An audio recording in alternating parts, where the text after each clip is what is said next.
We'll start with Israel, right? What did you think of his performance? I think some people are saying he looked very flat early on. He looked like he sort of didn't deal with the pressure Sean was giving him very well. What did you think of Israel? Israel looked like he was in slow motion. He looked like he couldn't get off. He looked like he was really stiff tonight. He looked very slow. Do you think that could be, we always talk about his activity, but maybe there's something to be said that he might be overtrained at this point and maybe needs some time off? Or do you think it's just, hey, sometimes you have a bad night? Only Israel knows what's going on. I'm very curious to see what he says at this press conference tonight. There are a million things that could go wrong. Some days you wake up and it's just not there, man. You just don't, it's not there. He looked bone dry when he came out tonight, standing up really tall, looked very slow, looked like he couldn't get off at all. Even in the fifth round, when everybody knew he needed a knockout to win the fight, there was no sense of urgency to try to finish the fight. So I don't know if he's hurt, if he's, or he just, tonight's that night. Yeah. Did you speak to him in the cage at all? What's that? Did you speak? Yeah. I said, you okay? He said, I'll talk to you later. Okay. Then go to Sean Strickland. He did what he's had to do, right? He came here, 100%. He beat the champion, 4 rounds to 1.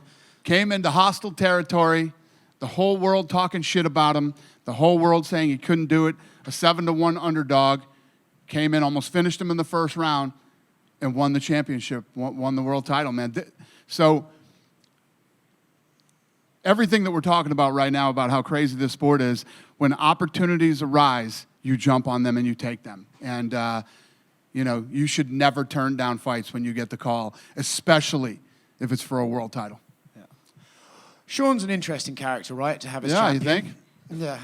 I'm sure it's going to get crazy in here in a little while. Yeah.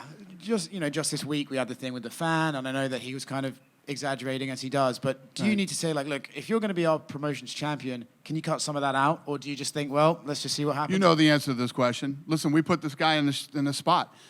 And, there was no, holy shit, we didn't know this was going to happen going into this, who the hell knows what's going to happen in here in 15, 20, 30 minutes whenever he gets in here. So it is what it is.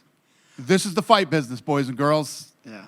And he is one of the nuttiest in the sport. Yeah. Just going back to the madness of the main event, traditionally we see dominant champions get an immediate rematch, right? But Israel just had one of those with the Pereira fights. So do you I know this is a Tuesday question, but do you sort of think, well, let's just book it again because Israel looks so off? Or do you just sort of see how the division plays out and leave Israel on the side for a moment? No, I think you do the rematch, absolutely. The rematch is interesting.